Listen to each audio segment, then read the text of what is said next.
I don't think that I truly cared then, nor do I care now how I came across in that. I think you mistake a lot of my ideas as red pill ideas when they're mine. Well, men aren't easily controlled. Oh, but some of them are. Oh, yeah, but they're the ones who are kind of like women. No, most of them are.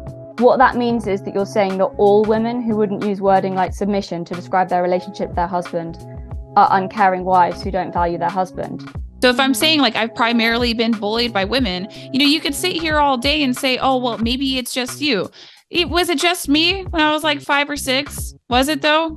So, for example, a marriage like my parents one, for example, have been married, coming up to 30 years and have 4 children. You've implied that my mother doesn't properly respect my father, or, because she wouldn't agree as well. She would also say that her role isn't to submit, but to cooperate. They don't like me, and the thing about it is they don't like me because they don't like my version of femininity. What does that mean? Greetings. Now, if I know me, and I think I do, what I probably just did at the beginning is played a series of the most scandalous clips I could find from this upcoming conversation. Because it's YouTube, and you gotta be juicy and scandalous. I just want to say, though, in general, I think this was a very friendly conversation. You guys want to hear a funny story? Yeah. So, when I criticised Pearl, and in that video I also criticised an associate of Pearl's called Ali Drummond from the YouTube channel The Real Femme Sapien. So I criticised her, and I might have maybe just a little bit engaged in some mockery. Not that I would ever do that, but if I did, I might have done it then, suggesting that it was like a teenage girl sleepover, and I might have maybe taken the piss out of Ali and Pearl a little bit for that. So yes, there was that, and I uploaded that as a short clip. And then, what a twist of fate! It's so, isn't it a small world? There's a twist in this tale. So after I uploaded that, I didn't realise Ali was she was subscribed to me, and I got a message from her quite soon after. I uploaded the little teaser trailer, before the full video of her and Pearl in the thumbnail, and I think she saw it pop up on her subscription, and she sent me a message very soon after that, which I did not expect. So she sent me a message and she asked if I would interview her, so she could expand on her ideas and what it, is she talks about, kind of, I guess, justify her position a bit more. And initially I was really quite apprehensive, purely because she hadn't seen my full video yet. So she'd seen the part where I was kind of been gently mocking, that was the little teaser trailer. And I said to her, well, I was apprehensive first, and then I said, yeah, I'm happy to do that after you've seen the full video of you and Pearl, purely because you might not want to come and talk to me after you've seen that. I said I'm quite harsh with you. Like what you saw, I was been mocking for that bit. I said, but I do go quite a bit harder. I'm quite brutal. And, you can come on and talk to me if after you see that, you still want to. So I wasn't sure then what was going to transpire. And to her absolute credit, after she watched it, she got back in touch. Very, very, and I have to really give her props here.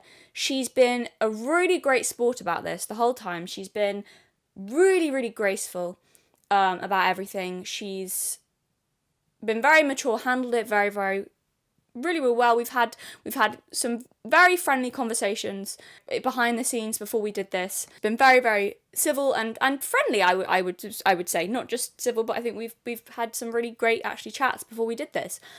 So absolute credit to her. I really want to say that because that's obviously something you guys wouldn't see because that's behind the scenes. Particularly after, I very harshly went in on her. So this is then the conversation where we talk a little bit about our differences. I kind of present some of, go into kind of my criticisms more, and she goes into kind of some of her views. We talk about that. I kind of challenge her on a few things.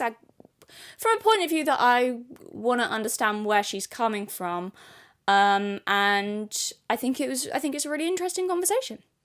So, and I know I said I wasn't going to kind of talk about any more red pill stuff.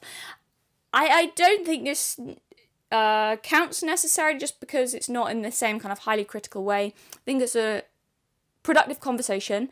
And also, you know, I think it would be unfair of me if I harshly criticised her on my YouTube channel and then denied her the opportunity to come on the channel and kind of defend herself and justify it and talk it through. Particularly for someone who hasn't, some of the other people I've had internet criticisms of have been very mean to me initially, but obviously Ali wasn't, so, you know. So, this video is in 2 separate parts, and that's because of the first part. We sort of filmed a little bit of it, and then, basically, okay, I'll go, the reason it cut off so abruptly is because my internet was terrible, and it was been really spotty, and it kept, like, dying, and then it wouldn't reconnect for ages, so it, like, cuts off abruptly in, like, the middle of a sentence, and then we decided, purely because my internet was being so shit, and also it, I wouldn't say we got off on shaky ground for that conversation, but initially, I'm sure Ali wouldn't mind me saying, I'm sure she agrees, it was a bit of a weird atmosphere initially. I think the conversation wasn't that focused. I think we were talking past each other a little bit. I think there was a bit of misunderstandings. It just felt it felt a little bit odd. She wasn't feeling great because she's very heavily pregnant, which thank you for her for coming on my channel anyway and talking about stuff. I was feeling a little bit awkward. I've not really interviewed anyone before, or like challenge. It was just a little bit, and and my internet died, and then we were messaging each other, and we're like, should we just, and she very kindly offered to, like, she was like, well, we can just do it another time. So then we reconvened and continued our conversation, so that's why it's in 2 little bits. Also, whoever guesses my nervous tick wins a prize. I didn't even guess my nervous tick until I watched it back, and then I was like, wow, I say that phrase a lot. I don't like that I say it a lot. It's this is why I script things. I feel like when I don't script things, I pause to think a lot when I'm having conversations with people, but particularly if it's like, I think it's not so bad initially, I don't think, in this conversation, but towards the end, you might notice how often I say this phrase, and I'm like, wow, I'm illiterate, and you don't need to tell me that it's annoying, guys, I know. But, you know, what you could do to make it more manageable, more unbearable, less unbearable, that's what I'm looking for, is you could make it a drinking game. And I'm not going to tell you what it is, but if you find out, you make it a drinking game, and then it will be fun. And I think it happens more, it's not so bad initially, I think it happens more towards the end as I get a bit tired. And there's one more question that I forgot. I forgot to ask Ali this in our conversation, and I really want to ask her this, and I completely forgot. And this is Ali. Next time that you and Pearl have a sleepover, please can I be invited? Because I felt very left out. Alright, I'm sorry, that was the last one. That was the last joke. That was the last one. It's the last one. That was it. So I hope you guys enjoy it. I hope you find it an interesting conversation. Yeah.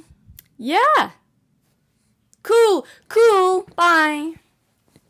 Love you.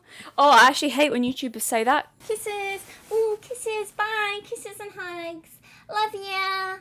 Should we ease into potentially some of our points of disagreements then? So yeah, so should we'll kind of go over this, and then I've got some other kind of questions I wanted to ask you after. So the couple of things, kind of criticisms that I wanted to bring up and talk about before I get to the other questions. So first was why I criticized you, and then there was also something you said in your conversation with Destiny that I saw and I wanted to ask you about.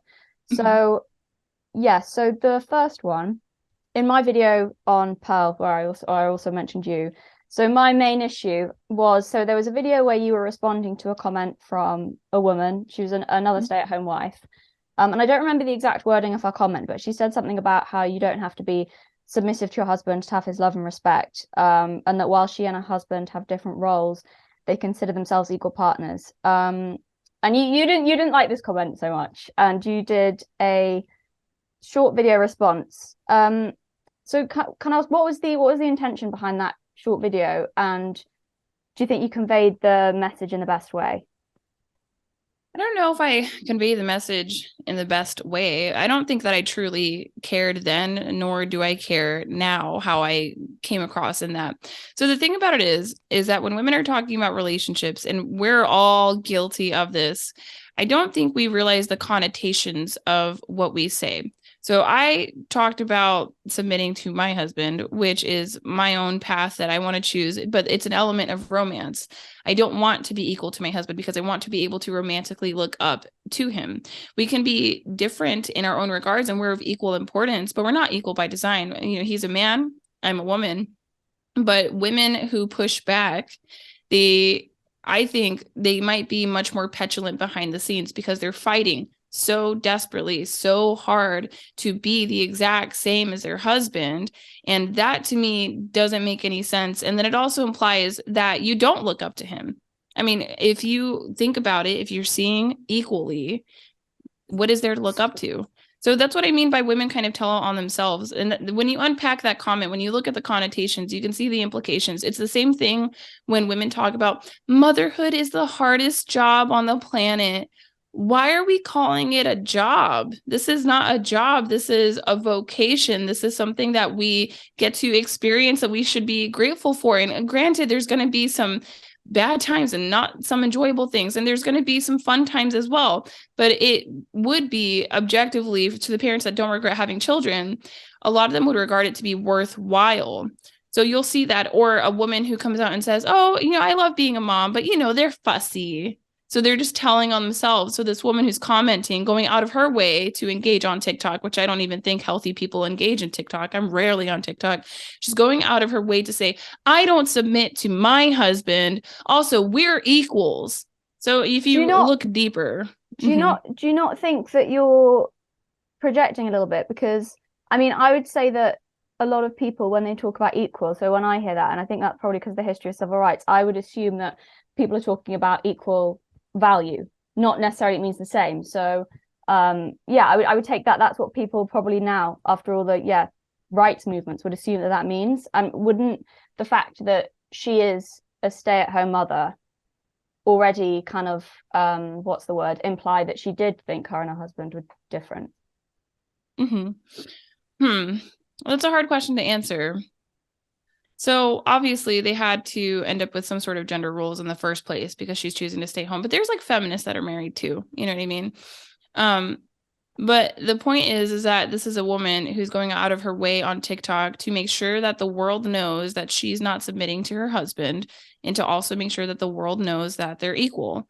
That's her rebuttal. That's what she's choosing to put out there. And she's replying on a public platform. Sure. And yeah, it just came across as a defensive comment. I don't think it's projection on my end whatsoever, because I would have a hard time understanding like what exactly I would be projecting. Well, it isn't in the sense that you're assuming that she sees her and her husband as the same and that she doesn't respect him. Like that's not, you don't know that. So you're having to kind of assume that based on her comment. That's what I mean by that. I don't mean that. Yeah.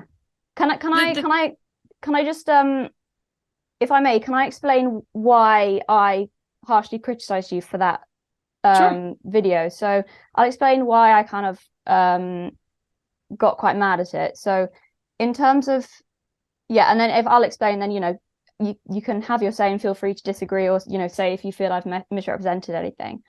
So I understand around that time that you did the comment, you were getting a lot of shit from people criticizing your lifestyle, and like, I know online stuff can be, that's probably a lot. So I can understand why, given that context, it would be an immediate, like, I don't want to say angry, I don't want to put that on you, but like kind of like you'd be irritated by her comment, or like assume it had the worst possible. No, I wouldn't say that. My responses were very strategic to build up tension. So I was doing a live stream. Do you not think you were assuming the worst case scenario with what she was saying? Okay, so here's my thing, right? Me, the content creator, so I'm the one who, quote unquote, has to get held accountable. Meanwhile, these women who are out there replying, which enables me to make more content, so fair, but those women who reply in mass, well, there's no accountability for them because they're just strangers on the internet. They have their opinion. I have my opinion. I don't agree with their opinion. They don't agree with mine. Yeah, that's fine. Can I just so I'll just finish I'll just finish saying why. So in terms of the women don't understand the connotations of what they say, So as I say, yeah, there's probably a lot of, comments and everything at the time. So my specific problem with it, I understand all that you were saying, but my specific problem with it was that, so you implied that this woman, so I mean, you might disagree. I didn't really think her comment was that rude. So it was the implication that she didn't honor her husband properly because she didn't use the framing of submissive to describe her role in her marriage, and also that her husband didn't feel valued, which I thought was a bit presumptuous, and also other men wouldn't respect him. So is the implication that she was a bad wife and her husband was unhappy? So I didn't like that, but the reason that I got angry at the video was because of the wider implications of that. So in terms of not realizing the connotations, and this probably wasn't your intention, or I don't know, maybe it was, and you'll disagree with me, but so because you were talking in that video about this woman not being a good wife because she disagrees that she should submit to her husband, what that means is that you're saying that all women who wouldn't use wording like submission to describe their relationship with their husband are uncaring wives who don't value their husband. Like that's so what I saw watching that video was, kind of a young woman who's not been married that long, and I understand this is not, but the connotations of that are saying that, so for example, a marriage like my parents' one, for example, have been married, coming up to 30 years and have 4 children. You've implied that my mother doesn't properly respect my father, or, because she wouldn't agree as well. She would also say that her role isn't to submit, but to cooperate. Likewise, my grandparents, happily married 60 years, very traditional kind of relationship. But, my grandmother was very deeply devoted, very selfless. But it's the implication that she was a bad wife or a worse wife than, someone not married that long, and all because she wouldn't have described her marriage, all because she would have described her marriage as an equal partnership. And I know you probably wouldn't have necessarily thought that was the wider implication, but nevertheless, that was kind of the meaning of that video when you paint a broad brushstroke on like submissive women or women who are saying that, well, I'm equal to my husband. And that's kind of why it really rubbed me the wrong way. I mean, not because it's insulting, though. Yes, I think it is, but it's most importantly because I just don't think it's true. It's not because I've seen happy, healthy, loving, lifelong marriages with children and grandchildren where, even in my grandparents' case, very kind of traditional dynamic, but she wouldn't have used that like language or words, and she would have said, well, we're equal. And I just think that, and I actually think this kind of in the wider context of the red pill, because a lot of people, I mean, I know you might disagree whether you fit within that space or not, but a lot of kind of red pill people will talk about, I think they do the movement and what they're trying to say a disservice when they constantly say like men and women aren't equal. I understand what they mean by that. They mean men and women are not the same. But I think when they say that, because again, as I said, the long history of like civil rights or stuff like that, people, they hear women are worse, women are inferior. Yeah, and I think I don't know. So I don't know if you have anything you want to say. The floor is yours. I do. I just have to move my monitor real quick. Right. Well, I have views about the red pill that are not necessarily the same as the men who talk about it, and they accuse me of whatever they want to accuse me of for having these opinions. But they're a friendly bunch. There's nothing traditional about a woman being a submissive girlfriend, being a live-in roommate who does everything that a wife does without having an actual legal marriage. There's nothing traditional about that. And they say all the time, well, we want these traditional women. I live in the Midwest. I know women who are saving themselves for marriage. I know women who are religious. I know women who are married, have multiple children, and did save themselves for marriage. Traditional women are not checking for these alpha male types that are out here that are online. So that I agree. Sure. Right. It's just beyond cap. Right. But so when I'm talking about like that woman who made that comment, which again, it's really frustrating on my end because, I'm a woman. I'm allowed to have my experience as a woman, and I'm allowed to disagree with other women. And if I want to make content and if I want to roast someone, I can. They do it to me all the time, except they do it without a picture and without a name. Sure, so there's no accountability for them. I just want to clarify. It's not. I'm not ever gonna like. Well, I'll get there. I can get there. Can I just quickly say though, it's not the mocking of like one individual person that I'd take issue with. Like I'm not gonna do. I've done that. So I'm not like, that's not the thing. It was the kind of the meaning of what you were then saying. Like that's what I really didn't like. But Yeah. Well, so I think when you're talking about your parents and your grandparents, I think that they might have more traditional roles than you're considering. But I think it might just be natural for you to witness. But that's not what I'm talking about. That's not really that's not the I don't think that's not what the disagreement is. It's about talking about submission. That idea and that concept that women who wouldn't agree that their role is to submit, or that they're submissive to their husband, that it's that they're not, well, first of all, that they're not feminine, which I would disagree, because I say, like, well, I just think back to my grandparents, very, very traditional. He was very masculine, she was very feminine.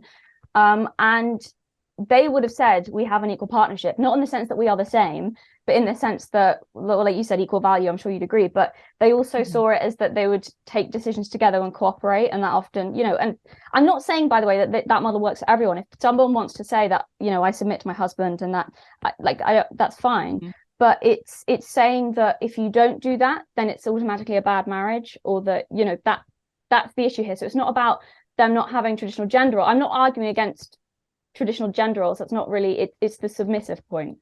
Does that make sense? Well, yes, but I also think submissive just has such a negative connotation, and it's like frustrating day in and day out, because that's what I went viral for, right? So of course I have to have the submission conversation all the time. But submissive doesn't mean that I'm a doormat, and I'm submissive in the context of a marriage. A lot of these guys who talk about submission, they're talking about a dom and a sub kink, which I do not support, because I don't know anyone who has a kink that doesn't have at least one mental health diagnosis.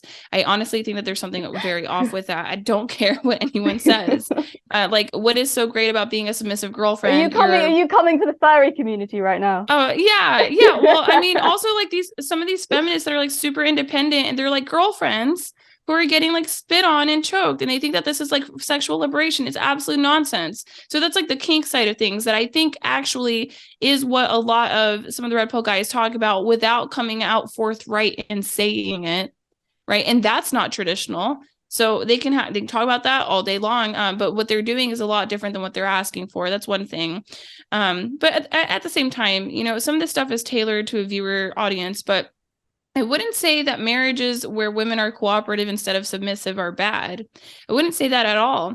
But when I'm talking about a woman who's commenting on TikTok, so this is a woman that uses TikTok, I already look down on women that use TikTok. I do not care. I've been there too many times to think that healthy individuals are on TikTok. This is a stay-at-home mom who doesn't have, I believe she didn't have a picture. I could be wrong about that. Who's going out of her way on a public platform to let everyone know, just so everyone knows.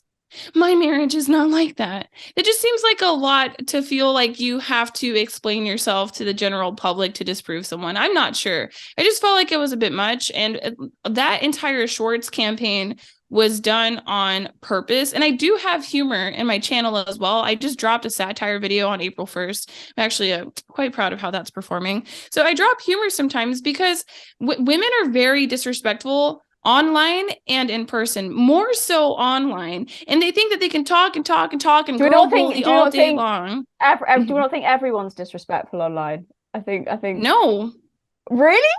Oh, no. My God, some comments I get from blokes that I wouldn't say that they're all gentlemen. Let's just put it that way. Yeah, I mean, I think, yeah. I mean, do you think? Because I mean, I can get so. Because from everything you're saying, I can understand the perspective, but I think her specific comment, I mean, I didn't necessarily think it was that rude, but even that, do you think she reacted that way with kind of wanting to publicly say, oh, well, as you to publicly disagree with you, you're kind of framing the submission? Do you think that's because of the such negative connotations of submission? Because I would agree that it has negative connotations. No, I think what you're doing right now.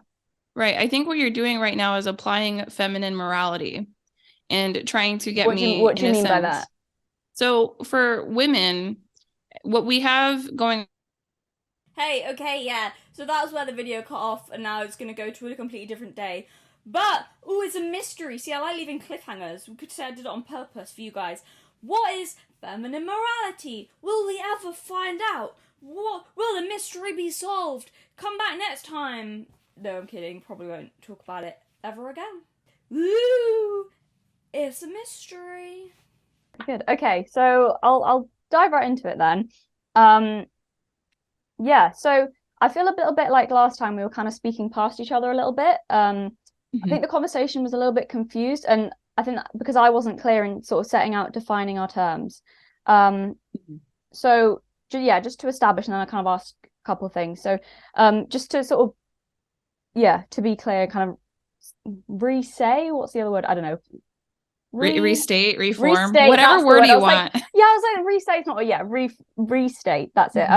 So just to be clear, my criticisms of your short video wasn't in you hitting back at that specific woman, which I think was sort of where the conversation went, might have been what you assumed. We kind of went off into the weeds a bit, but my sort of criticisms in the wider implication of wives who wouldn't describe themselves as submissive being bad wives, or who don't kind of care about their husbands or whatever. So I think that was kind of that's the distinction I want to make. So I apologize for not sort of being clear enough, but that's what I was trying to get at. And I think we had a bit of a miscommunication there. So yeah, I want to try and keep this sort of as focused, as possible. So so with that being said, I think that there's no point sort of rehashing kind of what we were talking about before, but I think so I want to kind of get to the heart of like the conflict that we had, or disagreement. So I think, which is about whether you have to submit as a necessary part of being a good wife. So I'll be honest, I'm slightly confused by where your stand is, or what kind of your message is. It's not entirely clear to me, because sort of in some instances, like in the video I criticized, it seems like you fall very definitely on the side of that women should submit, and they're not like great wives if they don't. But then sometimes you seem to kind of be the other way a bit, where you kind of seem to be more talking about a mutual submission, or yeah, I don't know, just so just to kind of, so I know your position, because I'm going to go from there. So do you believe in submission? Do you believe in female submission in marriage? And do you think that women who don't submit are bad wives? That's kind of the starting point.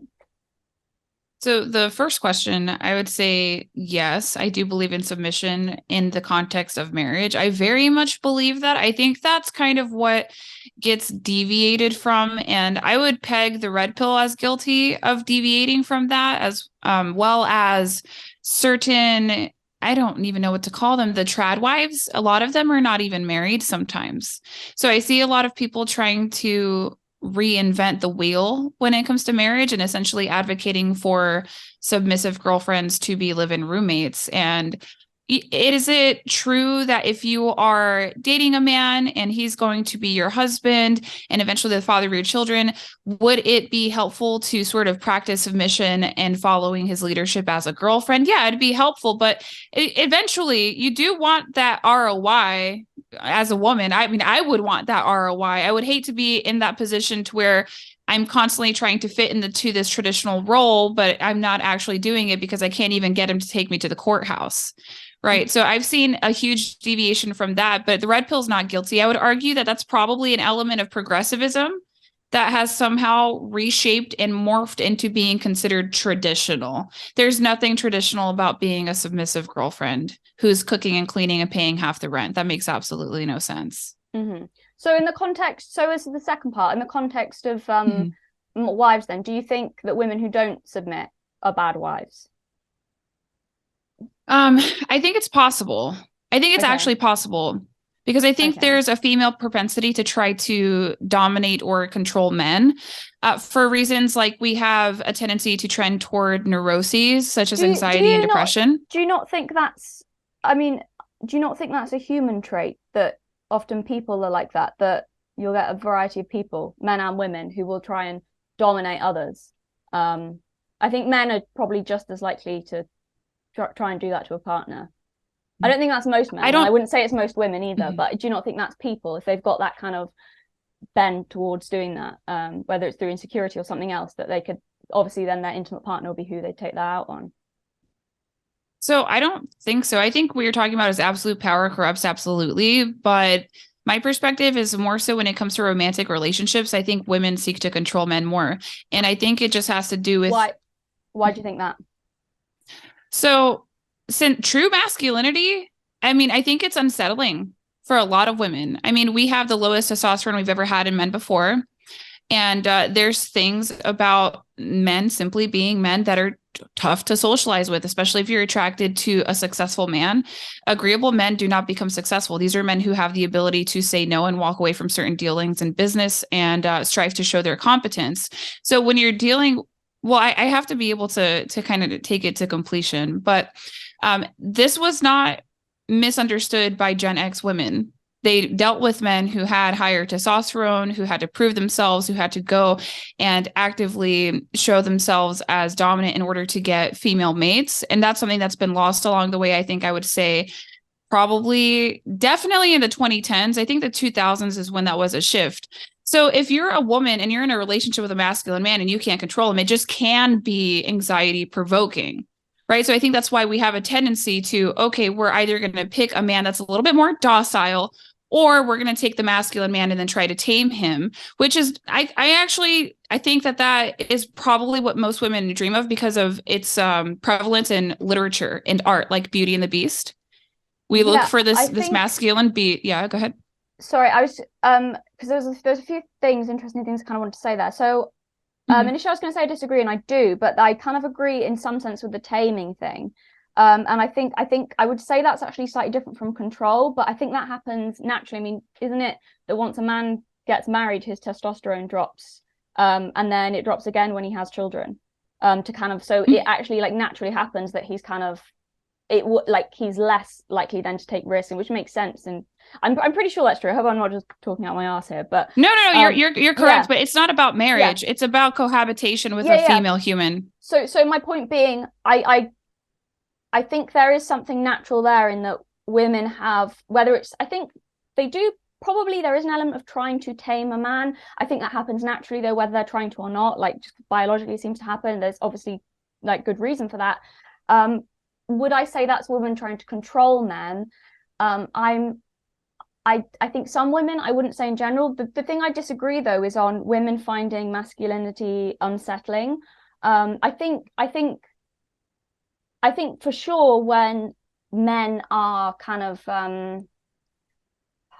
like if they're being assholes or they're being dickheads or they're like kind of, I guess you could say the shadow side of masculinity or being overly aggressive or something, yeah, I'm sure women that will be unsettling. But in terms of I think women are drawn to masculine men. I don't think women find it unsettling. I think like true masculinity, when it's well handled, when it's a man who's not out of control or dangerous, when he's masculine but he's got control of himself, I mean, I think women are drawn to that. Like I just personally, I wouldn't say I feel unsettled around men like that. I actually feel very safe around men like that. So I don't know whether that's entirely true. I think it's true for men who are not in control of themselves, because that is unsettling, because you can sense the kind of danger there. Sorry, I don't know if you were going to say anything else with that, but right. So what I mean by it being unsettling is because they can get ticked off. And women, we have a tendency, it's been theorized by evolutionary psychologists, so people can go argue with them. We're really good at keeping ourselves alive. And so like that's why I think it's anxiety provoking. We live in very tame times now, but there were times in the past where women probably were attacked by men and had to develop coping mechanisms in order to deal with that. But when I'm talking about unsettling, it's that struggle with anger. We get concerned, well, what if it turns physical? And that's actually a fair concern, but sometimes you just need to give them space. I have a 15-year-old brother. There was some sort of incident where I was asking him to paint a room with my mom. And granted, this is an anecdote, but my mom, she doesn't seem to understand that he is literally just riddled with testosterone. So they get upset and it kind of takes off. And we're over here trying to control them, because I think if a woman was to get upset, maybe we would be able to talk them through it. But for men, I don't think it's the same way, because it's a completely different hormone that they're dealing with, that we kind of just have to give them the space to vent, and if we don't give them the space to vent, it is actually possible that it could turn physical. Yeah. But I think that more likely with younger men who kind of haven't, I think the more mature a man gets, the more he's able to kind of control that. That's interesting though, because that's kind of contrary to a lot of the kind of red pill stuff, that women are more out of control and emotional. Oh, well, we are as well. So it's very different. Men struggle to control aggression, I would say. Women struggle to control anxiety and depression. These are two very different walks in life. That's why I hold more of a complementarian view, because if you get us together, we can be a very effective team, that sort of yin and yang and balance that we're all looking for. So I agree with that. This is kind of what I want to talk about, because I suppose it gets into what does submission mean to you? Like, how would you define that? Because my position is that, and like, this is not for everyone. I think, people do what works in your own relationship. But I think personally, I'd advocate for cooperation. So that neither party necessarily submits to the other, but that in some areas men will know best and in some areas women will know best. And it doesn't make sense to me that that a woman would necessarily submit on, like, it just seems obvious that certain areas where she will be in charge, in certain areas he will be in charge, and that cooperation and working together seems to be a perfectly kind of healthy way to kind of go about it. So I don't know if I should ask you this all at once or if this is kind of two separate questions, but it'll be, how would you define submission? Like, what does that mean? What does that look like? What are the kind of quote unquote rules or guidelines to that? Mm-hmm.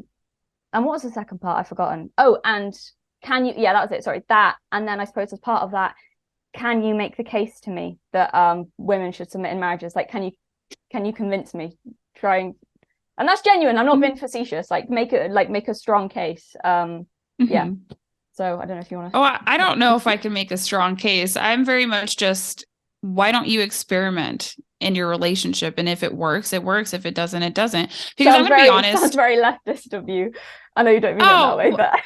Well, the thing about it is, I think if a woman is in a relationship with a man that she respects and admires, and he cherishes, protects, provides for her, and we're doing this in the context of a marriage, I think, probably more likely the man taking the lead and the woman taking the more submissive feminine route is going to be beneficial.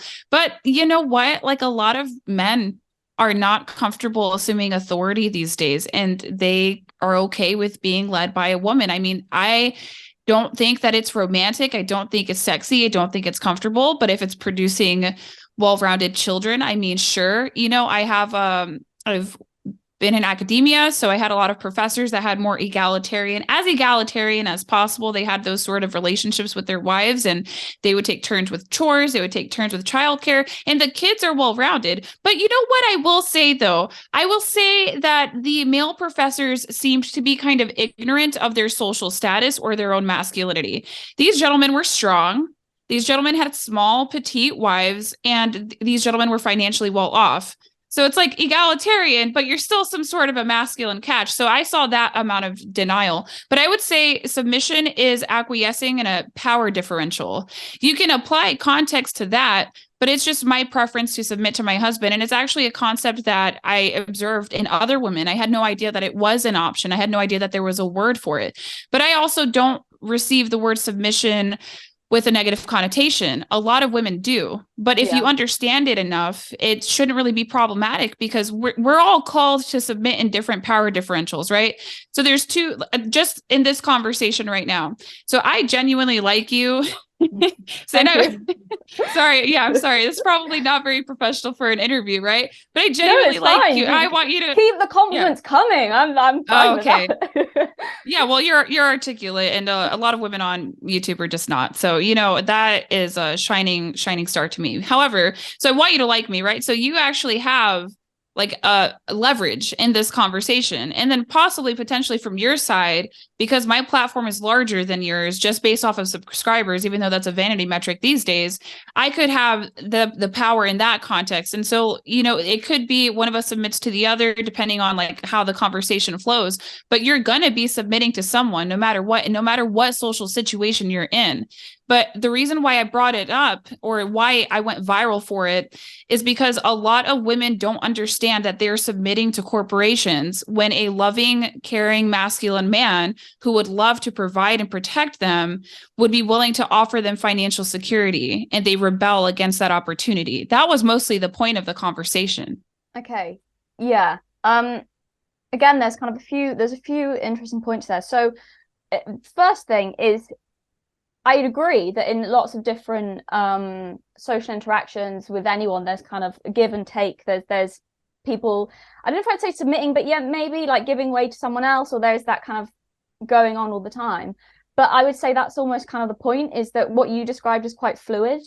So like, I agree that in in a relationship or in a marriage, you are obviously going to have that where sometimes someone's going to have to give in, sometimes someone else is going to have to give in, or someone's going to have to take charge and someone's going to have to decide, someone else is going to have to like agree. But I would say that's actually kind of more of a fluid thing from the sound. Like I agree with that, but I don't see why that necessarily is always on the woman's part, why that would always be. I think like, and here's the other thing, and I'm not saying you necessarily said this, you kind of danced around it a little bit, but I have heard this from kind of, I suppose, red pillars or people arguing the submission point will say, they'll kind of make this sort of false dichotomy, a bit of a straw man of the other side. And it's like, well, the only alternative to a woman submitting is that she's dominating her husband, which I think that can happen. I'm not advocating for that. I mean, if that works for some people, go ahead, do what you want. But that's a bit of a false dichotomy there. It's that I'm not arguing for that or advocating for that. It's that cooperation, and that in some areas he's going to have authority, in other areas she's going to have authority. And I'm not sure, and I'll ask you about this in a sec. I'm not sure if we necessarily even disagree that strongly in practice, perhaps. I don't know. I'd have to sort of ask you a bit more about that. But it's that it's like, I don't know, and almost like putting those terms on it, or saying that it's, I don't know, I almost feel like the way that it's being defined, that you're defining it, I disagree with, but I'm not sure if I disagree with what you're talking about in practice necessarily. So because yes, I think you're asking why is it always the woman that has to submit, or why is that the context of the conversation? Yes, I've got some other points, but yeah, let's start there. Yeah, let's see. Well, for one thing, if you take a religious perspective on it, if you're looking at Abrahamic faiths, we are literally called to submit to our husbands in all things, but our husbands are called to submit to a higher power. I'm in an interfaith marriage, so I'm Christian, my husband's agnostic, but I do believe that my husband has some sort of higher calling that he holds himself accountable to. I don't know if it's because he just wants to be an upstanding citizen, a competent leader, an excellent father, or if he puts the marriage above himself. I'm not quite sure what that is, but I just happen to trust his leadership. And the thing about it is that he is a masculine, competent leader.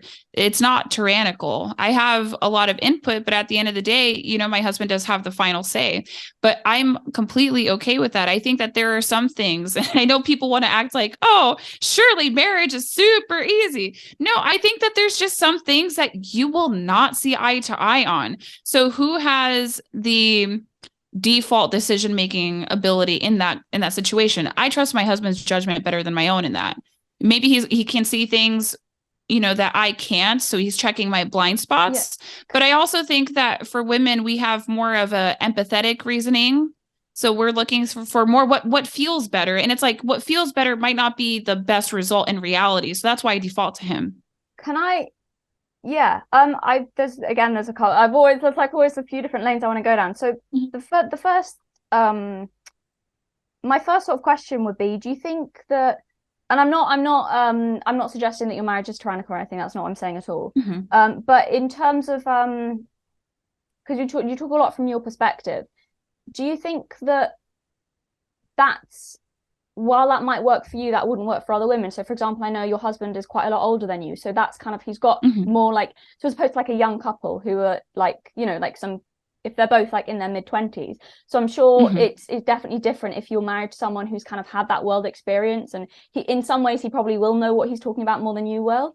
And he's just got that like wisdom or experience. But for two people who are both in their 20s, I think it's slightly different. And it's yeah, I think that it's, yeah. Do you see what I'm saying? It's just a different dynamic. And do you think that advice is good for like everyone, yeah.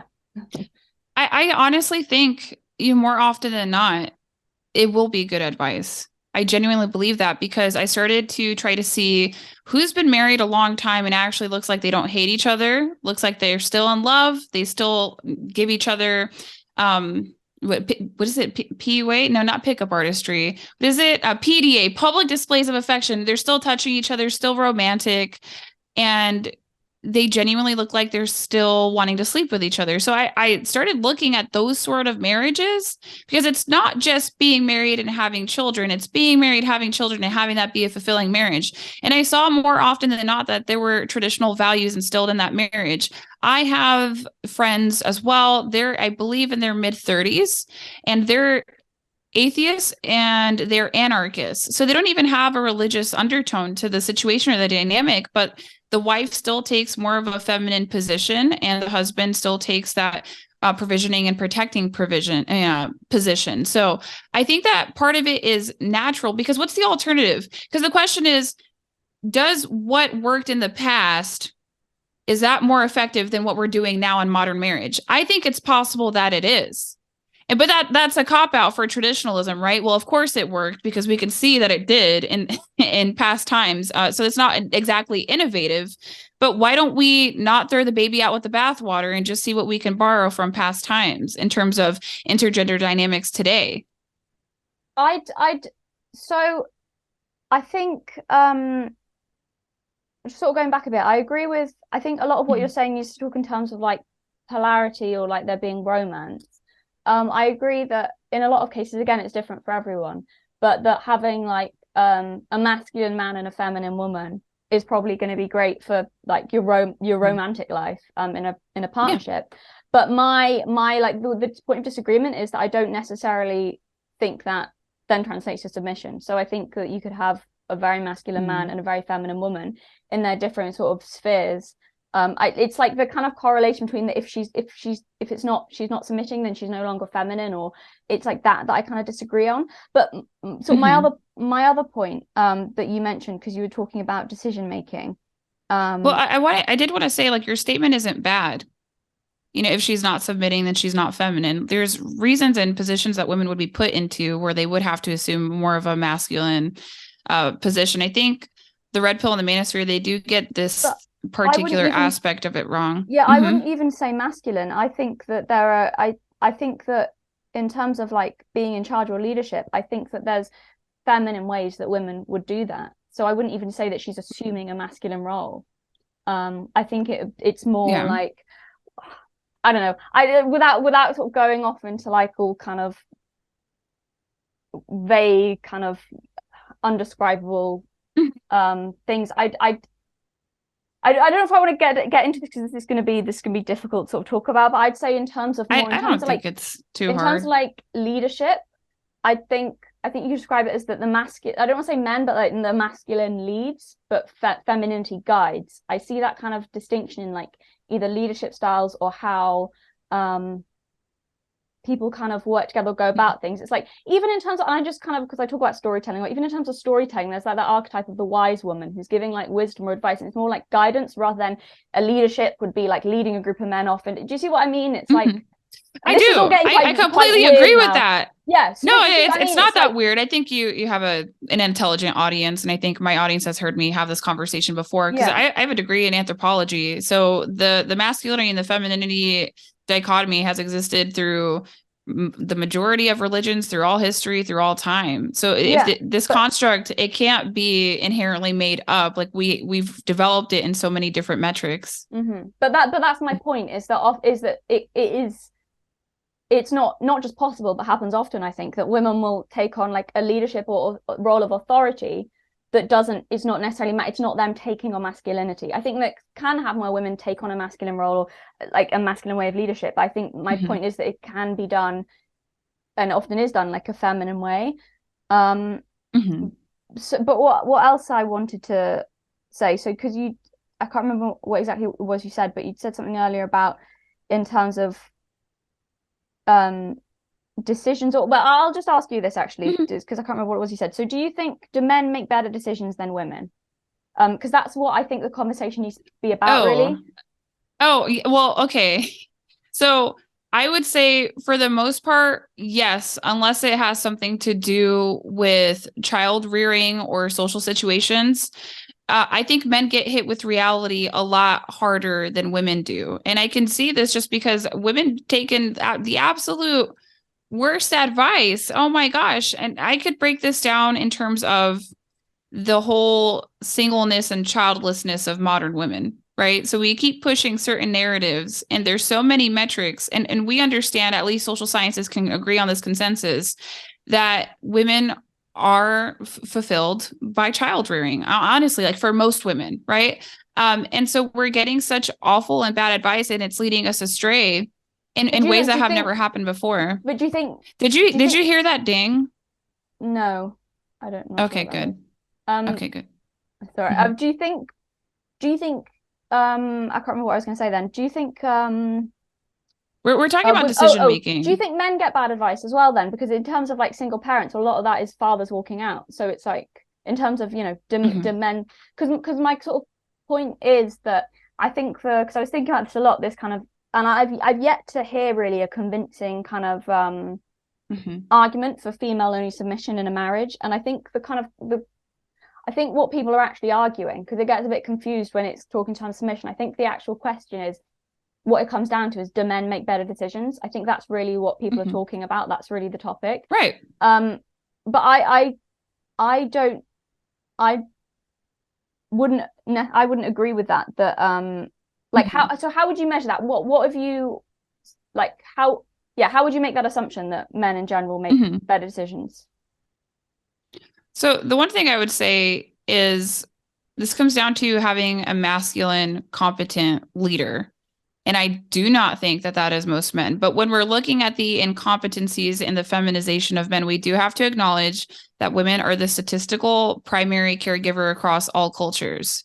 So we're essentially softening these boys up, and then we're having to deal with it later in the dating market, right? So for a pool of masculine, competent men, do I think that on average they would make better decisions than their female counterparts? Yes, but I just see women get taken astray all the time by delusion. But I mean, the same could be said for men though. There's lots of like weird beliefs or even, you know, throughout history, it's a lot of it's been men who've believed like crazy things or have kind of gone along with ideas or been influenced or manipulated. I think that's probably just as likely to be men as women. I think you just go about it in different ways. So why is that? Why do you think that women are more easily controllable than men? Because I would say if that was the case, then we wouldn't have seen people, like most of the people taking on fanatical ideologies throughout history, that men have done that. So I just don't see what evidence anyone really has to say that men, I don't know how someone could make that case that men make better decisions or they're less easily controlled. I think it's just in different ways.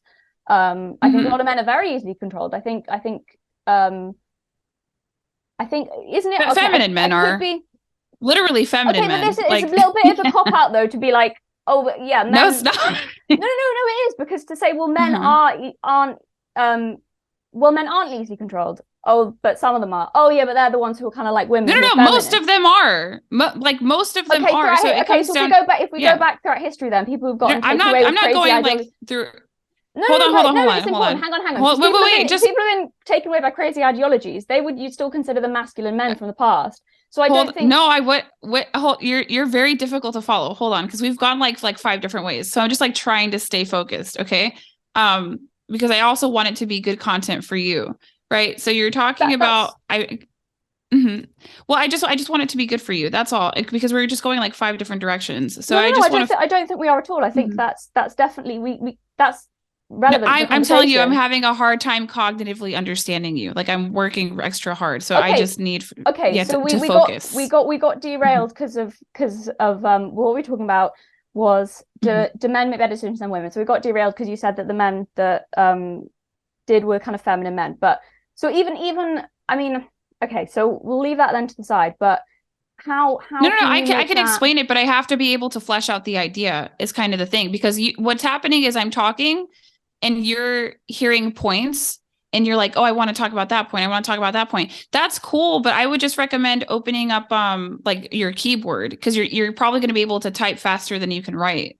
That's all it is. It's like you're like me. You think fast. This is fine though. With this, this is all relevant. This is all relevant.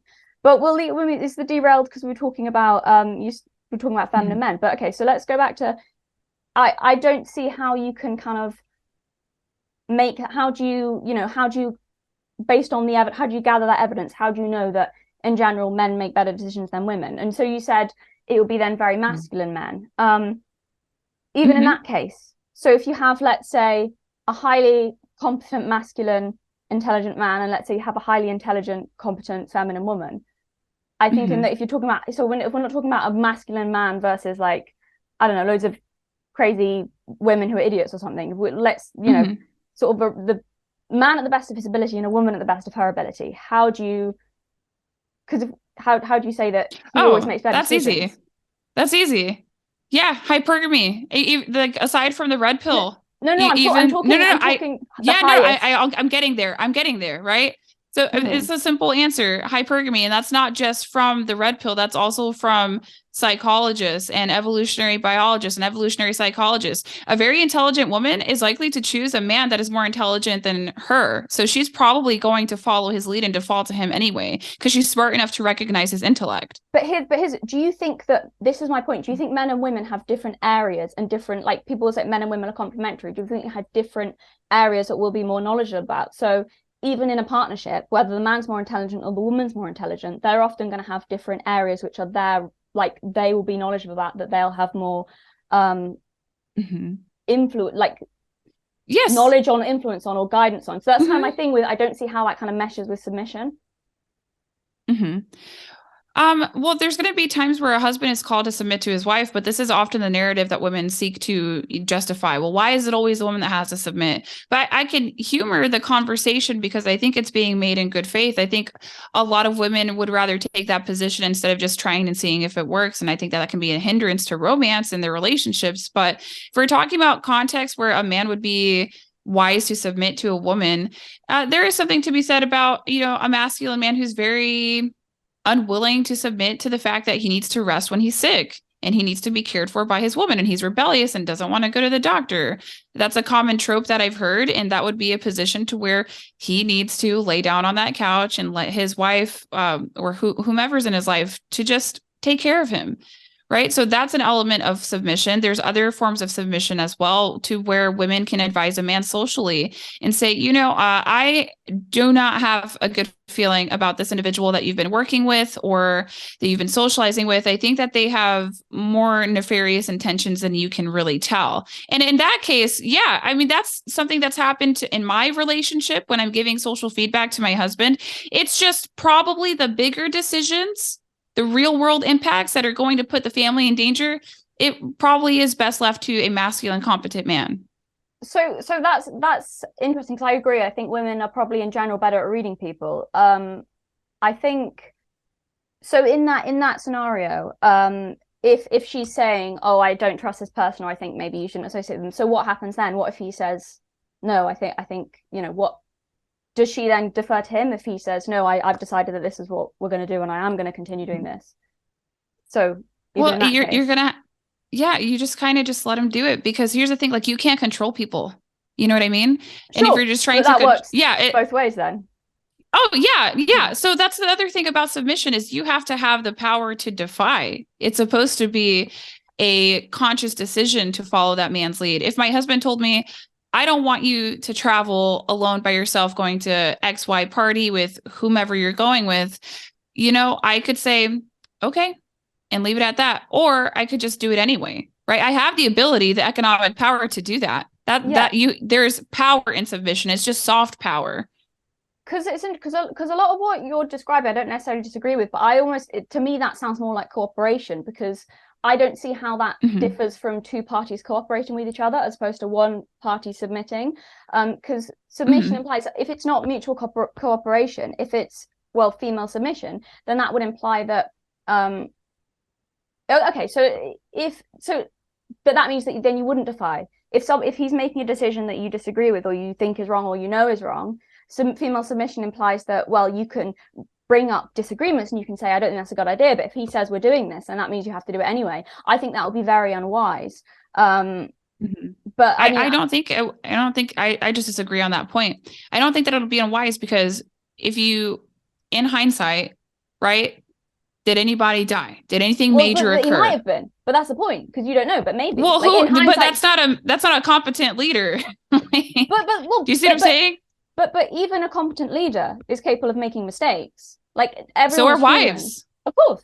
That's why I'm saying mutual. I'm not arguing for women to be in charge. So it only makes sense to me that it would be mutual, because even the most competent, successful, intelligent man in the world, he's human. He's not going to be right all the time. He's not always going to do the right thing. So I think in that case, yeah, it just I don't see why, like, if there's something that is wrong and is wrong, or do you sort of well, it comes down to unconditional respect. So the same way that women want unconditional love, men want unconditional respect. And it's hard to really process and understand, but this is if you elect to have traditional values where you have a dominant husband and a submissive wife, and the man is masculine and competent, and the woman is just, in her feminine. And femininity is on a spectrum as well. I mean, I've met women who the general public would not think are feminine, but you witness her in her household and she's completely feminine. So your husband is going to take L's, but women are very quick to be like, I tried to warn you. But how many times do we do things as wives, and it's like, would we enjoy it if when we made a mistake and we took an L, our husband was ready to point it back at us? Probably not. That's definitely not a good thing. But do you think that problem might be exacerbated if you've got a woman who's consistently submitting to the will of her husband, and if he that could potentially put fuel on the fire to that? Like, she maybe, a woman might not be as like, I agree that can happen, that's not a good thing, but I think a woman wouldn't be as likely to do that if I think she'd be more likely to if she'd submitted to his lead and then it had gone wrong, and then she'd been like, well, that is naturally going to create resentment or frustration that wouldn't necessarily be there if it had been like a, do you see what I'm saying, like a kind of cooperative thing. But you're talking about, you're not talking about the same marriages that I'm talking about. I'm just talking general ideas, like it doesn't. No, I understand what you're saying, but in the context of a healthy marriage where he is a competent leader, it just seems like a lot of these concerns wouldn't happen.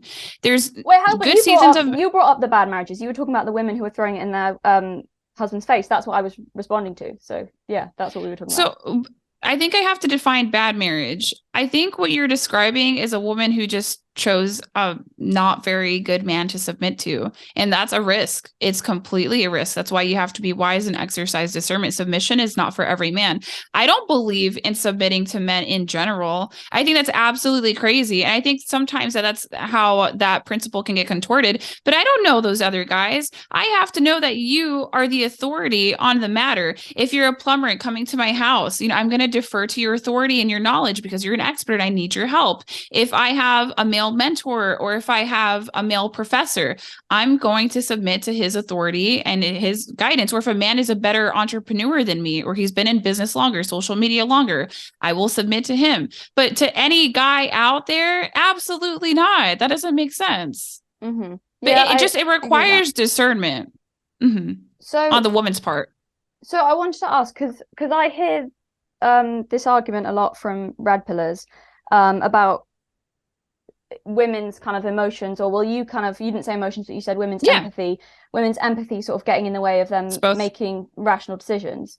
So my kind of issue there would be, so I think, and this red pillars will say this as well, I think that men are more prone to take risks or to be more status driven or to be more motivated by sex. But do you think in some ways that could lead to irrational decisions or impair their decision making in the same way that red pillars will argue that emotions or empathy could impair the rationality of women?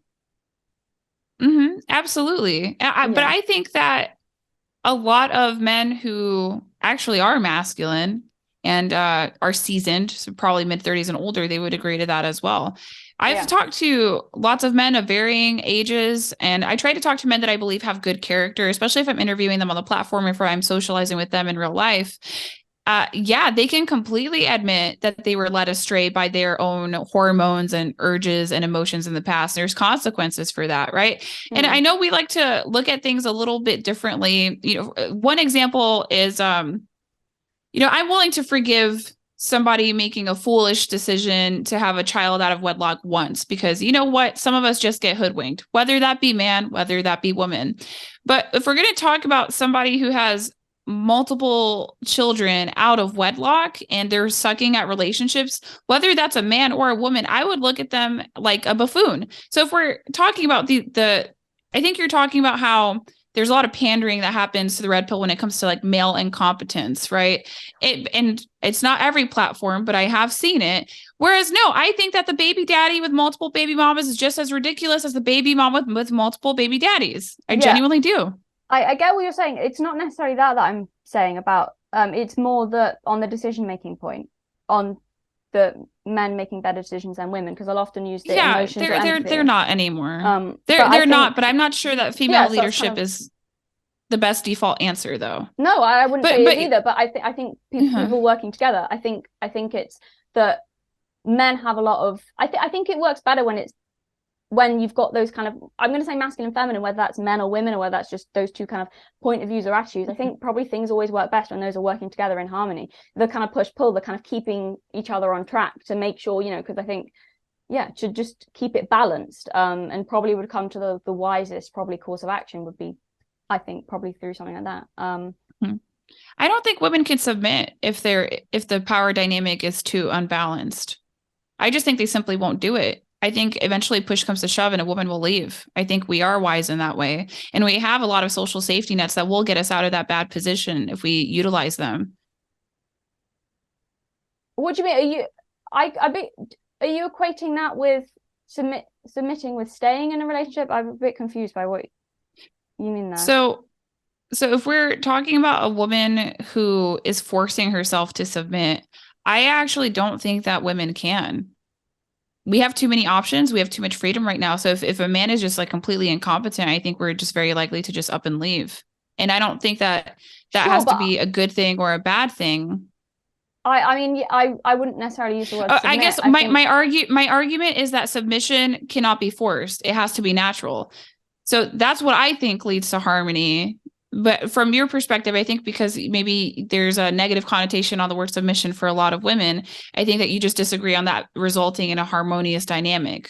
Whereas I do believe that would result in a harmonious dynamic. Not necessarily. I think it depends on the people. I think well, there are a lot of negative connotations around the word submission, but it's not even that. It's that I'm unconvinced. I've yet to hear a kind of convincing argument why it should be female only submission. It's kind of from that logical point of view. It's like I haven't heard an argument that's kind of explained why it should be women that kind of submit all the time. That's what I'm kind of saying, which goes into what I was talking about, do men or women make better decisions? It's kind of all ties into that. It's like, can someone make the case to me that it's sensible for a woman, even with a highly competent man, it's not about that. It's that men in general make better decisions than women, and that I would agree that in again, that's my thing. I just keep going back to that. It'd be in some circumstances she should submit because he will know better, and in other circumstances, he should listen to her or follow her lead because she's going to know. And that will vary from person to person. So I think that for some reason women don't want to admit that our hormones can influence our train of thought.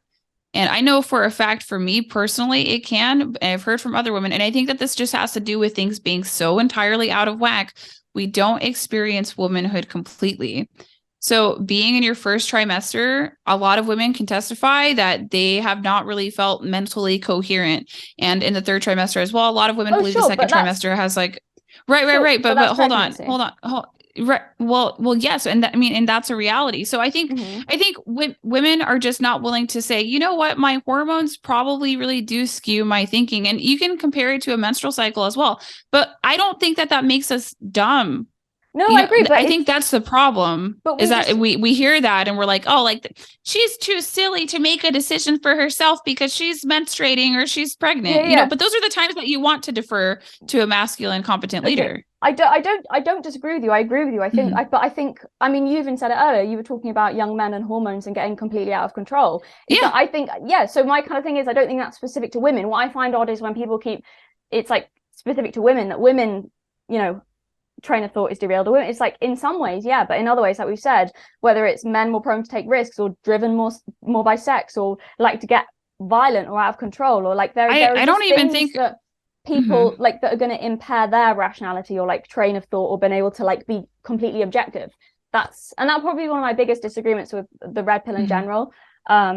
I'm not saying you're saying this, but there's kind of a bit of an attitude that men are just totally objective and can just like never. And I just think that's completely ridiculous. No, I think that they're talking about masculine men if they're even making that inference, because honestly, a lot of men, most men are blue pilled and they're just happy to get what they can, right? But if we're talking about women and our poor decision making skills, there's lots of reasons for that that are outside of, well, I'm just saying it's outside of sex hormones too. I mean, it's also just, I wouldn't say, so here's my thing. I wouldn't say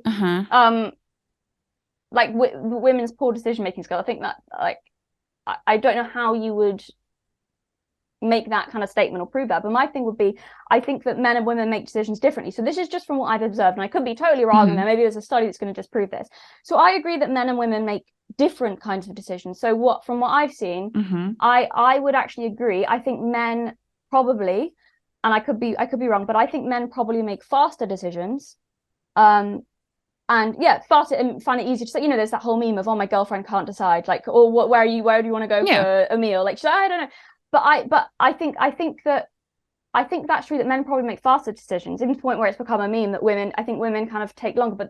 But here's my point. It's that the masculine way is quite like focused, here's what we're going to do. And the feminine way often is quite nuanced and quite like, so even though women might take longer to make a decision, that doesn't mean that it's a worse decision.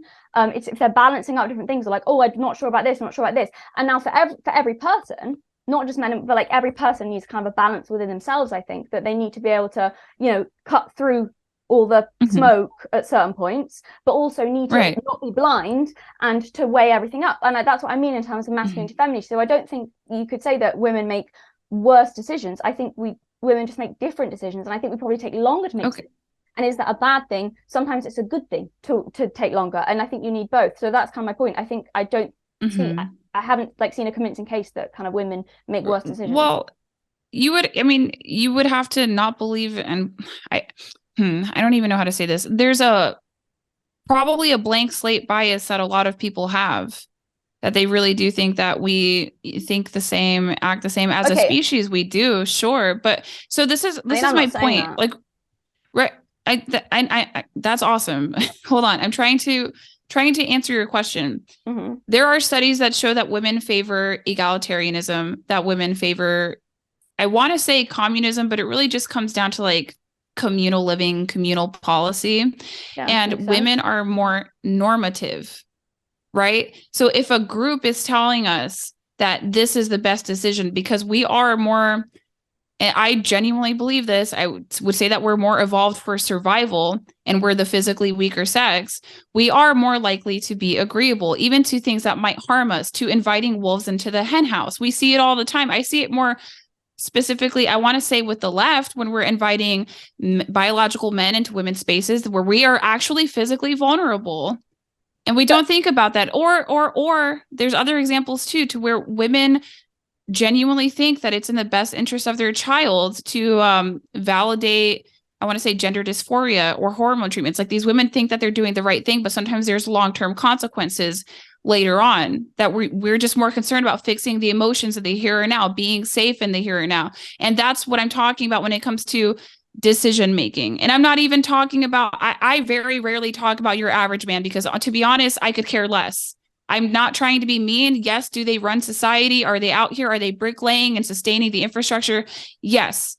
But when I'm talking to women about like dating and mating and selections, they're not even going to go for average in the first place. And your average guy is very feminized. And I'm not going to deny women have certainly had a part in that. So whenever I have these conversations about intergender dynamics, I'm specifically talking about masculine, competent, and noble men that we have had in historical literature and art in the past. And we don't even have examples of that now. I mean, my goodness, this is a small tangent. Mainstream media still wants to profit off of masculinity. And in order to do that, they'll do it through the emphasis of dark triad traits and serial killer documentaries. Why can't we just have a good, strong masculine leader in art like we had in the past, who is noble? Yeah. So what you were describing about women being sort of more community focused, and kind of I think weaponized empathy, or what you were talking about. Like, I don't necessarily disagree, but I think that, again, you're describing like a way in which women could be more susceptible to being controlled than men, but there are ways in which men will be more susceptible to being controlled than women. So again, it goes back to like these certain areas of blind spots that they'll have, and that's why I think a balance is good. Like that kind of being more community focused that's by no means a bad thing. That's not even a bad thing in terms of decisions if you're balancing it. But like it's ways to get young men to do horrific things and get them involved in gangs, and for them to do horrific things and them to be kind of guided or controlled or whatever it is, or manipulated in that way. So I think it's just kind of different different kind of decisions or whatnot. Right. But I think I have a positive bias toward men. I mean, that's all it is. But I also, being a mom and having a daughter, I also am understanding that there are problems that women experience, and it's women only, and I need to be privy to that. But I'm kind of just in a bubble, and I know that, and I realize that. But there's other women who have had experiences like that, to where they had good fathers and they ended up having good husbands, And so I haven't really been around bad men in years, right? I joined the military when I was 19. That put me in the way of a lot of noble men, actually, of really good, competent leaders, because I worked in the medical sector. And then obviously, in my marriage, and then also being in the Midwest and going to a fundamentalist church, I just know more good men than bad men. And that's kind of how I want it to be. And this is possible if women can kind of, I don't know, like tailor their social circles in that way. You know what I mean? I don't think that this is a place that women cannot get to. I think that we actually can. We just have to be wiser with who we're socializing with. I have absolutely no interest in socializing with bad men. Yeah, sure. And I agree. I think I know lots of good men. I think there are lots of good men. No, I was bringing that up more in the point of like men being able to be controlled rather than the topic of bad men. But that's interesting, because that's also something I also wanted to talk about, was sort of your views on female friendships. But so, because you said you have a positive bias towards men, what do you mean? Do you want to kind of expand on that? I think women have, in general, just looking at mainstream media propaganda and how we socialize and how it's so publicly acceptable to admonish your father or your husband, but we wouldn't dare admonish a mother or a wife in public, because that would just be too much. So I think that we have a negative bias toward men that's just overarching, but I think it's because we don't understand men. If we just understood them. Sorry, I misunderstood. No, I agree with that. So you see men generally as good men. I thought you meant that you have more of a positive bias of men than you do of women. I thought that's what you meant. But you mean you have positive. I'd agree. Sorry. So it depends. Like that's such an anecdotal journey that's really switching around. I just don't seem to really get along with agreeable women, like blindly agreeable women is what I've been able to discern. I tend to get along with very well women who are disagreeable, who happen to differ to their husbands, or are they have more traditional values implemented, and they don't even have to be religious. I really genuinely, my favorite couple, they're atheist anarchists. You know what I mean? But there's a level of intelligence with that. Here's the thing. The mainstream narrative right now for women is never do anything for the express pleasure of a man. So I try purposely to socialize with intelligent wives, and intelligent wives are able to look at that propaganda and say, that's stupid. That's foolish. This is a good man. He takes care of me. I'm going to take care of him. So that's actually, I know the red pill gentlemen, they talk about, we don't like disagreeable women. I'm like, well, all the intelligent wives that I know that figured out the game and figured it out well, they are more disagreeable compared to other women, from what I could tell. Countercultural, really. I see what you're saying. I wouldn't agree necessarily that they're in general more intelligent, but disagreeable. I think they're more probably likely to say if they disagree with something. I think probably very agreeable women or girls are just more likely that they've got different ways of dealing with things, or different ways of like. Well, I suppose you might call it submission. I wouldn't say that. I'd say kind of feminine way of like being in the world. And I wouldn't necessarily say that, or not even that,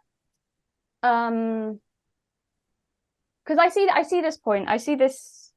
I don't know. I don't want to go off on a tangent. I hope this kind of doesn't lead that way. But I kind of see this idea that because women are more agreeable, that they're more more likely to believe something, and I think because I've known a lot of agreeable women who they just deal with something in a different way. So rather than kind of going head on, they'll just kind of, I don't know, it's hard to kind of move around it, or just because they're not as outwardly aggressive, it doesn't necessarily mean that they're kind of agreeing with it or going along with it, or like a doormat. Well, it could be assertive. It doesn't have to be aggressive. It could just be assertive. Oh yeah, sure. Well, we could use that word instead. Yeah, just because they're not being really assertive. Yeah. So something else I wanted to bring up. So because this was related to a criticism that I made of you and Pearl in my video. It's mainly of Pearl, but where I said that perhaps you didn't have the best attitude towards other women, and that could be coloring your content. So that was one of the criticisms that I made in that. But because I just wanted to ask you about something that you said in your conversation with Destiny. Because I watched it and I knew I would be speaking to you, so I wrote it down so I didn't misquote you. And I did ask you beforehand if I could read it, so people don't think I'm, that's completely fine, like, spring out. Yeah.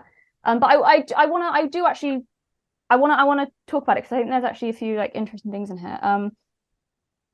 Yeah, because I'll read it. It might seem initially like I'm going in it from like a really negative point of view. I disagree with a lot of what you said, but I'm not. It might seem like I'm going into this assuming the worst faith from you, but yeah, I'll say that beforehand. But okay, so yeah, because this is kind of a problem I have with a lot of the red pill space, where I think there's quite a lot. I think you mistake a lot of my ideas as red pill ideas when they're mine. Okay, sure, but there's definitely a lot of overlap. And I think, okay, so, okay. I mean, I don't. Okay. Well. Yeah. From certain parts of the internet or whatever, there's kind of a it seems to be like a dislike of women, or well, this idea as well, they're not even women like each other. So can I read this if that's okay? Just because I didn't want to misquote you, because I then wanted to. No, that's fine. So. So you said, my husband showed me the red pill, but it was because I was complaining about women to him. I was frustrated. I thought there was something wrong with me. Why can't I hold female friendships? And then I ended up realizing that, oh, maybe there is something culturally wrong with women. I think women are lied to on this fake sisterhood. That's not a real thing. These women are not your friends. And then Destiny asked, are girls not friends with other girls? And you said, I think girls are seasonal friends with other women. But I think I'm also at a disadvantage. I think I'm smarter than a lot of women, and so I think that just makes it hard. That just makes it hard to socialize with them. I genuinely feel depressed when I talk to women who aren't as smart as me. So obviously, my first question, very important, on a scale of 1 to 10, exactly how depressed are you feeling right now? Oh no, I think that we're probably pretty equal in terms of IQ. Okay. Yeah. Cool. I don't like to talk to dumb women. I'm sorry. So. But so can I ask? So okay, obviously my first serious question is, what would you? Because I'm curious about this. So, if you're on, because I saw a couple of clips of you going around. You're on the Whatever podcast, and a few other like kind of red pill. Oh yeah. Yeah. So if you're on one of those shows and you're talking to, I know one of these women. She's wearing a latex shoestring as a top. And she kind of says a similar thing but about men. So if she said, I was frustrated, I thought there was something wrong with me, why can't I hold male friendships or male relationships, and then I ended up realizing that maybe there's something culturally wrong with men, what would your advice, or like what would your advice be to her? That's not the same thing. Like, it would have to be a man making that statement, because it's a same-sex difficulty. Okay. It's not an intersex difficulty. Okay. Well, I see it more as a like people, like problems with people. But okay, we can do that. We can do that then. So, what advice would you give? What advice would you give to a man who said the like same thing? Why can't I hold? I was frustrated. I thought there was something wrong with me. Why can't I hold male friendships? And then I ended up realizing, oh, maybe there's something culturally wrong with men. So, what would you? And genuinely, I'm not like this is. What would your advice be? Yeah, well, if that's the premise, where it's a young man who's struggling to get along with other men, my first question would be, are you low value? Are you a loser? You know what I mean? That's a genuine concern to have. Women should be concerned with their social status as well, because if you are lower value or a loser, meaning society does not deem you important whatsoever, that can make it challenging to socialize with worthwhile people. You know, nobody really wants to be friends with a bum or a degenerate. And the other thing that I would say, so let's say that he's not a loser. Maybe he's a successful young man and he's still having a hard time getting along with other men. I would have a conversation with him about IQ, and I would have a conversation with him about personality types and what are some personality traits on average that men possess. Because if you're an agreeable man, and men are more disagreeable on average in comparison to women, you know, that could be why. Personality outliers don't get discussed enough, I want to say, when it comes to friendships and also with intergender dynamics. So I would remind him, because sometimes it is an IQ situation, that look, you know, you're not going to find a whole lot of smart people to socialize with, and that's naturally going to make you depressed. You might find one or two, and if you do find those relationships, then you really need to cultivate them and take the time it takes to ensure that you can you know, see those through the coming decades, because that would be a very rare friendship to have. So would you find that problem with men as well then, that you're talking to, if you're talking to men that aren't as smart as you, if it... Oh, are you asking me personally as a woman? Do I get depressed when I talk to men who aren't as smart as me? Yeah. Oh yeah, I totally do. I do. It's a very it's a lonely life. I've had conversations with other folks who are, I hate to say it, you know, I would say that they're higher intelligence, and oftentimes they echo a sentiment of loneliness. You just don't really have other people to talk to. That's not fun. I dislike that aspect. So, because that's what I'm curious about. So would you say that just because the way you phrased it in that was that it was specific to women? So that's kind of what I wanted to ask. Because I'm a woman. It's about my tribe doesn't like me. They don't like me, you know? And the thing about it is they don't like me because they don't like my version of femininity. What does that mean? Okay, so I'm just simply a disagreeable woman. I'm not disagreeable in comparison to men. I am low in compassion, but very high in politeness. And some of that can be nature, some of that can be nurture. But as a young girl, right? So the way that I bristle feathers now with women, as an adult woman, as a young girl, I've been the same exact way. I've asked uncomfortable questions.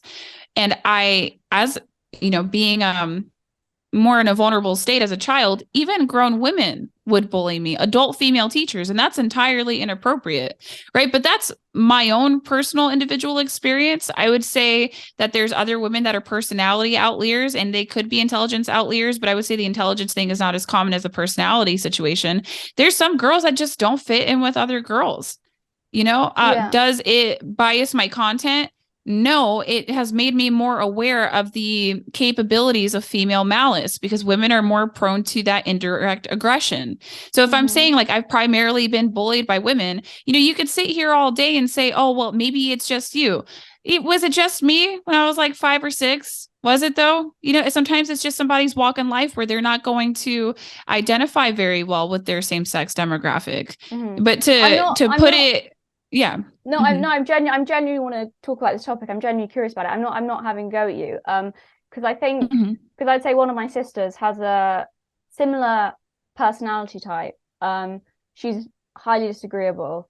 But so I think things were kind of made easier for her in that she grew up with, I don't know if you had to have any sisters. But so my sister grew up with, so she probably made it easier for her because she grew up with 2 sisters. So I think she was kind of learn kind of the female language, because it is a different language. I think I would say it almost like that she's I don't know, not she's not a native speaker, but she kind of learned to pick it up through kind of growing up with girls. So I agree, because I think people are very quick to jump on girls who don't get on with other girls. I think it can be a thing. I would say I think it's like a communication issue, because I say I think the female language is very, very like specific thing, and I think for people if they haven't quite understood that or cracked that, it can be quite difficult. But I wanted to ask, because it also imparts effort on you. So so in order for me to socialize with, I want to say, most women, I would have to shift the way that I talk or think considerably. So it's a heavy cognitive load for me, to which I'd rather just not. I'm going to go find my disagreeable housewives and go get brunch with them instead. But that's been hard for me to do. I just recently, in the past 2 years, have been able to really find a feminine network that works for me, and we have shared values. But that was not something I had access to before. And I'm very fortunate that I've been able to cultivate these relationships now. I just think it took some time to have common interests and common values. Yeah, because what I don't have take any great issue with any of that you just said. But so my kind of disagreement would be on where you were talking to Destiny about where you talked about, I think women are lied to on this fake sisterhood. That's not a real thing. These women are not your friends. I understand part of that. I'd say there's definitely that attitude in groups of women where that can be the case. But I think, well, you also said, I think girls are seasonal friends with other women. Oh yeah, 100%. But so, because I mean, I would totally disagree. So I would say with that, how would that be? Because obviously, and I'm not going to disagree or argue with you or say that's not been your experience. But if that's like, how is it that so many women then are able to have really deep, committed, loyal female friendships where they don't feel like it's not seasonal friendships? If, like, I know personally, I know that to be true, that's my experience. I don't think it's true that girls are seasonal friends. Some girls, sure, but that's just not been, so I know that to not be true, like to be false. So yeah, it's like that kind of generalization about like all women can't get on that I just disagree with. Right. So there are female friendships that stand the test of time that are genuine. And then there's female friendships that stand the test of time because we have to cope, right? I think that women are in that the role that women have in other women's lives is a supportive character role, a seasonal character role, because I think at the end of the day, we're waiting to get picked up by some guy. We want that husband. We want our own territory. We want our own man. We want our own babies. We want our own property. We want our own kingdom. And yes, like if I choose to socialize with you after I have all of these things, like, okay, very cool. But I want my own dominion. I think that's what women are really waiting for, looking for. But if you don't get that, right? If you don't get that, obviously you're going to need to have female friendships to get by. Yeah, I mean, I think could be some element of that. I think that's a bit of a oversimplification. I think though as well, I think that's just what happens in general when people kind of, I think that's to people, I think that's women. I think when people want to start a family or get married, they will naturally kind of, they're not going to spend as much time with their friends, or it's going to be, same with men when they meet the love of their life. Women disappear. Yeah, I think women disappear for less. I mean, we have all had, I think, as women, I would assume that this should be such a general experience that it's occurred for most of the women that are listening. But we've had flippant female friendships to where, if so-and-so gets a boyfriend, she's gone. She disappears. And sometimes it's not even like a long-term boyfriend. And then she's back when her romance is over because it's convenient for her. Now she can reemerge and be more of a friend until the next guy shows up. And then she disappears again. I mean, apart from when I was a teenager, and people are going to think I'm lying about this, but I genuinely, I mean, people obviously, I've had friends who obviously when they get into a relationship will spend more time with the partner. Obviously, I think that's kind of more natural, but I genuinely with like my friends, not just acquaintances, but people I consider friends, I genuinely haven't had that experience. But I think again, I think that's just something that people, I mean, there's that whole meme online with men where they have like, another bro lost to the friend, another bro lost to like relationships, but he's not hanging out with them anymore.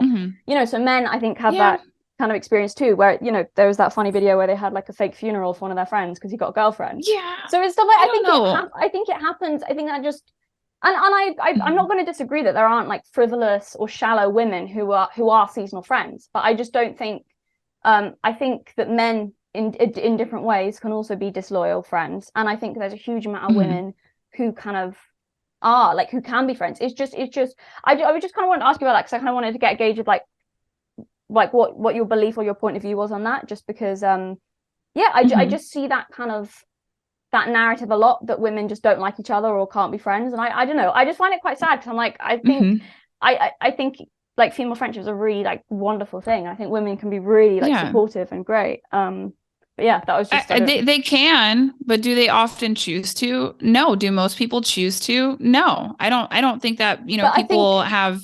But I think here we're just biased by our own experience, because you're going to say no. Clearly, you've not then my experience with no. I don't think people. I don't think people invest in good, worthwhile relationships the way that they should. And I think maybe it's because that they can't see that value. But I've heard this sentiment from multiple women, that this was what I thought, like, oh, this is just my experience. Maybe I'm defective. I started talking about it more and more. And then women would come out and say, you know what? Actually, I had to ditch my entire friend group when I got engaged or when I got married. They were very toxic and they were holding me back. And I wouldn't say that these are all antisocial women. It seems to be women who have their head on straight, who their values end up changing. And so their friend group as a result needs to change. So that's more so what I'm thinking about. I think that here's the thing is men will ditch their male friends for vagina. Women will ditch their female friends for attention. So it's still very cheap. I wouldn't necessarily agree with that at all. I think some women might. I think I wouldn't have spend any time a day on a girl who did that. I think you're like a good person. But I know what you mean. I have come across those girls who are just, but I just wouldn't even it wouldn't even enter my mind to even start the process of considering her a friend if someone was doing. But I think that's just kind of a selfish, kind of shallow person. Okay, so was there? Let's see. Was there anything else I wanted to kind of ask about? It's getting on a bit. Yeah, I'm having fun. Sorry. This has been really interesting. So I'll just see if I wrote down anything else I wanted to ask you. There are some kind of other interesting topics, but that they'd like take up another like probably 2 hours, or other like it's kind of going off in different directions. So I won't ask you that for now. But so I think for me that's kind of everything for now. I kind of wanted to talk about or ask you. Is there anything before we kind of finish up? Is there anything you wanted to say or finish up by saying? What would I want to say? What would my closing thoughts be? Oh, my closing thoughts would be, before you label a woman a trad wife, alt-right, right wing, maybe really take the time to have conversations with these people. You might not be able to talk to public figures that are online who you would label like that, but in people that you encounter in real life, where you make these assumptions, oh, these crazy fundamentalist women, oh, these crazy conservative women, just have genuine conversations with them. Go get a meal with them. Ask them where they're getting their ideas from and see if you can understand, because you might glean some wisdom from that. I've gleaned wisdom from progressivists. I've gleaned wisdom from actually women who are much more conservative than myself. And, if you learn something, then that's better than learning nothing. I just find that it's a lot more than meets the eye. And I think a lot of these surface level stereotypes, they're coming from people not having those experiences in real life. There was a lot of assumptions I made about conservatives until I ended up living amongst them. I would say that's pretty much all I have. They're a lot more normal than people make them out to be. Cool. That was good. That was nice. Good closing thoughts. More open dialogue. More understanding, more kind of good conversations. Okay. Awesome. Thank you so much. I've really, really enjoyed this.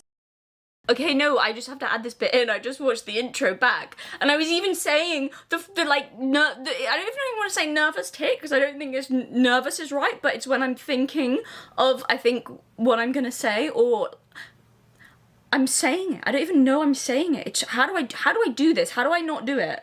How do I manage that? It's when I'm thinking through something and I'm thinking through my thoughts. I'm saying it. I don't know why. Oh, I don't say it sometimes, but some other times I do.